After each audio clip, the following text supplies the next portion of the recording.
ఆ రోజు మా తమ్ముడు ఇంట్లో లేకుండే పనికి పోయిండు, సర్వీస్ కాల్ వచ్చింది. నెక్స్ట్ దినం నైట్ ఈ స్టేషన్ లో బాంబు పెట్టి పేల్చేవాళ్ళంట. మీ బట్టలకి సాఫ్టింగ్ ప్రొటెక్షన్ ఇచ్చే సరైన ప్రొడక్ట్ ఎలిమ్ ఫ్యాబ్రిక్ కండిషనర్.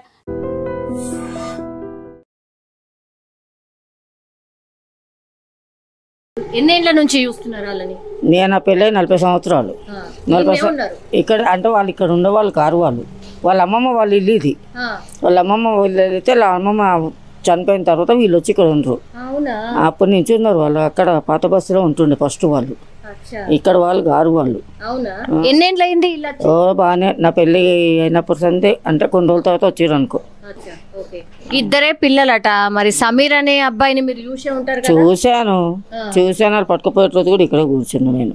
అంటే మరీ దేశద్రోహం కదా అది. ద్రోహమే అని చెప్పినందుకే నన్ను కళ్ళలో పెట్టుకుంటారు మేడం. నన్ను కళ్ళలో పెట్టుకుంటారు. నేను అవి చెప్తున్నా అని ఆ దొంగ మీడియా ముందే మాట్లాడుతాడు. మీడియా వాళ్ళు కూడా ఏమనట్లేదు. నేను దేశ ద్రోహినే పట్టించా చెప్పాను, వాడి కోసమే చెప్పాను కదా. మరి ఆమె న్యాయంగా మాట్లాడితే ఆమె మీద మీరు ఎందుకు అంటారు మీడియా వాళ్ళు కూడా అనట్లేదు. ఇంకా అవన్నీ చూసి మా ఇంట్లో పిల్లలు కూడా తిడుతున్నారు, నీకు ఎందుకమ్మా ఎవరికి లేదు, నీకు అవసరం ఇవన్నీ. మంది ఎవరు చెప్పట్లేదు. నువ్వు ఒకదేమో ఎందుకు వాళ్ళ కళ్ళల్లో ఉంటున్నావు, ఎందుకు చెప్తలేరు? నోటికి వచ్చిన మాటలు తిడుతున్నారు మేడం వాళ్ళు. నేను ఇట్లా చెప్తున్నా అట్లా చెప్తున్నా. వాళ్ళు ఉన్నారు ఇద్దరే కదా, మేము పేషెంట్ అంటుంది. వాళ్ళ పేషెంట్ లేదు, పాలేడు ఏం లేదు. వాళ్ళ పేషెంట్ ఎందుకు ఉంది, మంచిగానే ఉంది ఆమె. కానీ అన్ని యాక్టింగ్ చేస్తారు వాళ్ళు. కానీ ఎందుకు మళ్ళీ వేస్ట్ మాటలు ఇవన్నీ. నేను చెప్పిన అంటే ఆ దొంగ సచిన వాళ్ళు తింటారు, మళ్ళీ నా మీద ఏడుస్తారు. మా ఇంట్లో వాళ్ళు నన్ను తిడతారు. కాదమ్మా, ఎందుకు మీరు ఏమైనా తప్పు చెప్తున్నారా? న్యూస్ వచ్చింది చెప్తున్నా, జరిగిందే చెప్తున్నా, కానీ తప్పు అవుతుంది అక్కడ.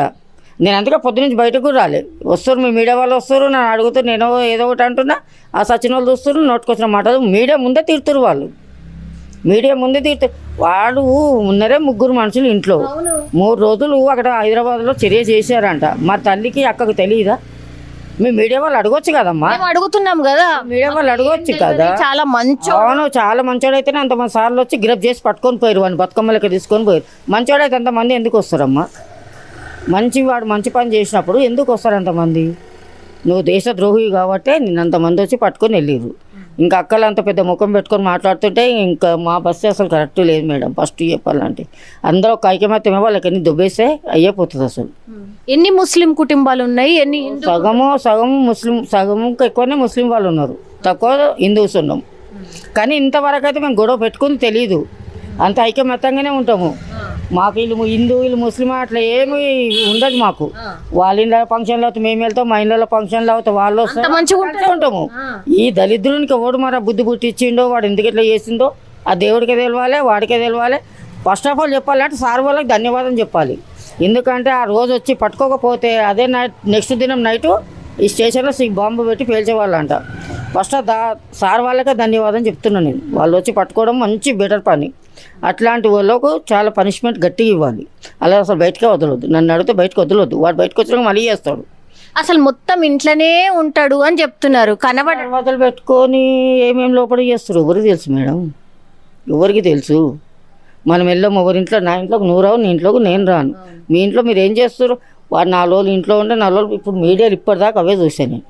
4 రోజులు ఇంట్లో ఉంటే 4 రోజులు మీటింగ్లలో ఉంటుండేనంట, బయటనే ఉంటుండేనంట. 6 మందికి జమ అయిపోయి మాట్లాడుకుంటున్నాడు. మరి నువ్వు తల్లి వాక ఏం చేశారు అడగొచ్చు కదా. ఇన్ని రోజులు ఎక్కడ పోతున్నావు, ఏం చేస్తున్నావు?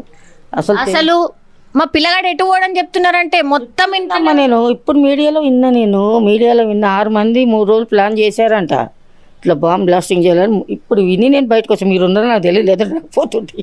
మీరున్నారని చేస్తే నేను రాకపోతుండే బయటికి. నేను పొద్దున్నే అసలు బయటకు వెళ్ళట్లే. ఇట్లా వస్తుండే నేను చెప్తున్నా, వాళ్ళు నన్ను కాలిపిల్లి కళ్ళలో పెట్టుకుంటారు. వేస్ట్. ఎందుకు నాకు అందులో 10 రూపాయలు వచ్చేయలేదు. ఒక దళిద్రుడు వాడు మంచివాడు కాదు కాబట్టి నేను చెప్తున్నా. వాడు నాకు కడుపులో పుట్టలేదు, నా చుట్టం కాదు, నా పక్కం కాదు. నాకు వాడి మీద ఏం దుష్మన్ లేదు. నా కళ్ళతో చూసినా చెప్పినా కూడా అది తప్పు అవుతుంది అంతే, ఇంకోటి ఏం లేదమ్మా. ఇంకా మనతో పాటు ఉన్నారు, ఒక్కసారి మాట్లాడే ప్రయత్నం చేద్దాం. సమీర్ని తీసుకువెళ్ళేటప్పుడు మీరున్నారా ఇంట్లో? మేడం నేను ఇంట్లోనే ఉండే. నేను ఏం జరిగింది ఏంది ఆ రోజు? మరి పోలీసులు పైకి రాలేదా? ఆ రోజు మా తమ్ముడు ఇంట్లో లేకుండే పనికి పోయిండు, సర్వీస్ కాల్ వచ్చింది, పోయినాడు. 2 o'clock ఇట్లా పోయినాడు.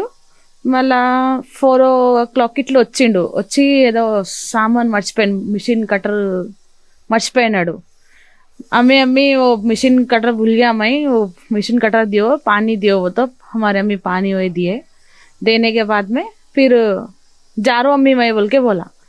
नीचे उतरते कि पुलिस वाले पूरे पकड़ लिए गए थे 16 जने कोई थे पूरे ऑफिसर 16 जने थे 16 మెంబర్స్ ఉండే అవునా అయితే పట్టుకున్నారంట బస్సు వాళ్ళు చెప్తున్నారంట ఏడు తీసుకుపోతున్నా ఆ పిల్లగాడు మంచోడు ఎందుకు ఇట్లా తీసుకుపోతున్నంటే అమ్మ మీ పని మీ చేయండి అని చెప్పినారంట సార్ వాళ్ళు తీసుకుపోయినారు మా అమ్మకు వచ్చి బస్సు పొరలు చిన్న పిల్లలు వచ్చి చెప్పినారు अरे मुझे समीर भैया को पुलिस वाले पकड़ के लेके जा रहे हो तो कई को लेके जा रहे देखो जाओ अम्मी मैं आ रही बुरखा पहन के नीचे उतरे तक चले गए ले चले गए फिर उसके बाद में आए उन लोग 6 जने थे 5 पुलिस वाले थे एक लेडी पुलिस थी आके पूरा ऊपर चलो अम्मा चलो ऊपर बता मैं बोली सर हमारा भाई क्या करा आप कई को ऐसा पकड़ रहे क्या है सर बोलो मैं इसकी बड़ी बहन हूँ बोलो क्या बात है बोले तो चलो चलो अम्मा ऊपर चलो आपको ऊपर बोलते है बोले तो ऊपर आए हम लोग ऊपर आके पूरा घर चेक कर रहे आप लोग कई को ऐसा चेकिंग कर रहे क्या बात है बोले तो उन्होंने क्या बोल रहे आपके पैसे गुम गए तो आप खामोश बैठते क्या बोले नहीं बैठते साहब कंप्लेन करते पुलिस स्टेशन में जाके कंप्लेन करते पैसे मेरे गुम गए ऐसा बोल के तो बड़ा स्कैम हुआ पैसों का अकाउंट टू अकाउंट ट्रांसफर हुआ इसमें 16 नंबर्स कुछ है ऐसा क्या बोलता मैं बोली सर कहाँ लेके जा रहे मेरे भाई को पूरा चेकिंग कर लिए कुछ भी नहीं मिला तो बोली कहाँ लेके जा रहे बोले तो बशीरबाग बोल के बोले ठीक है सर मैं भी आ रही हूँ आपको उनके पीछे गई मैं अच्छा हाँ गई सब जगह फिर ली नहीं मिला मेरा भाई मेरे को हाँ बशीरबाग साइबर क्राइम ऑफिस को चले गई और कमिश्नर ऑफिस को गई वहाँ ले गई क्या आएगी बोल के सीसे ट्रांसफर ऑफिस को ले गई पैटनी वहाँ गई वहाँ भी नहीं फिर एरिया PS गोपालपुरम PS को गई वहाँ भी नहीं मिला फिर आ गए हम అది లాంటి ఆలోచన ఏమైనా ఉంటే తల్లిని కదా నేను నాకు ముందు తెలుస్తుంది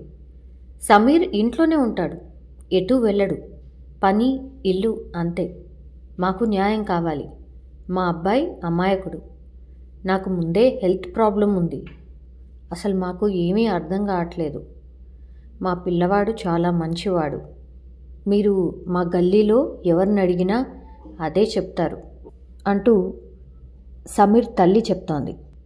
సమీర్ ఒక ఏసీ మెకానిక్. పని ఇల్లు తర్వాత అసలు అతను ఎటు వెళ్ళడు. ఇంట్లో మాత్రమే ఎక్కువగా ఉంటూ ఉంటాడు. మేము ఎటు వెళ్ళినా అతను మాత్రం ఇంట్లోనే ఉంటాడు. పెద్దగా ఆయనకు ఫ్రెండ్స్ అట్లా కూడా ఇష్టం ఉండదు. అమ్మ అట్లాగే నేను. మా చిన్న ఫ్యామిలీ, మాదే లోకం.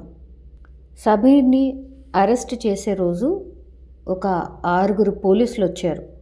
కింద సమీర్ని అరెస్ట్ చేసి తీసుకువెళ్తుంటే కింద ఉన్న గల్లీ పిల్లలు వచ్చి ఇలా సమీర్ని తీసుకువెళ్తున్నారు అక్క అంటే అప్పుడు కానీ సమీర్ని అరెస్ట్ చేసినట్టు మాకు తెలియలేదు.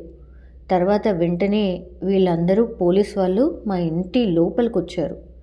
వచ్చి ఇల్లు మొత్తం సామాన్ మొత్తం అంతా తీసి మొత్తం వెతికారు.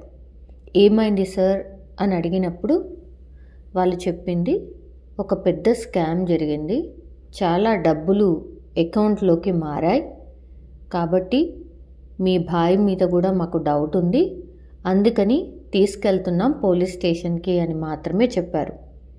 ఎక్కడికి సార్, ఏ పోలీస్ స్టేషన్, మేము కూడా రావాలి కదా అని అడిగితే బషీర్బాగ్ పోలీస్ స్టేషన్ అని చెప్పారు. కానీ మేము వెళ్ళి అక్కడ అడిగేసరికి సమీర్ అసలు అక్కడికి రాలేదన్నారు. ఆ తర్వాత ఇంకో పోలీస్ స్టేషన్ అలా తిరిగి మా తమ్ముడు ఎక్కడ కూడా కనిపించలేదు. తిరిగి ఇంటికి వచ్చేసాం. ఆ తర్వాత ఆ నెక్స్ట్ డే మాకు ఫోన్ చేసి చెప్పారు, ఇలా మీ బ్రదర్ని మేము అరెస్ట్ చేసాం, విజయనగరం తీసుకెళ్తున్నాం, విజయనగరంలో ఉన్నాడు, మీరు లాయర్ని పెట్టుకోండి అని చెప్పారు. అంతే. ఆ తర్వాత ఈరోజు వరకు కూడా మాకెవ్వరు కూడా మళ్ళీ ఫోన్ చేయలేదు. మా తమ్ముడు ఎలాంటి తప్పు చేయలేదు, కావాలని మా తమ్ముడిని ఇరికిస్తున్నారు. సో అది సమీర్ సిస్టర్ చెప్తుంది ఏంటి అని అంటే, ఖచ్చితంగా మా తమ్ముడు మాత్రం ఎట్లాంటి తప్పు చేయలేదు. ఇప్పుడు విచారణ జరుగుతుంది కదా, ఎంక్వైరీ మొత్తంగా చేసుకొని మాకైతే ఎట్లాంటి అభ్యంతరం లేదు, లాయర్ని పెట్టుకోబోతున్నాము.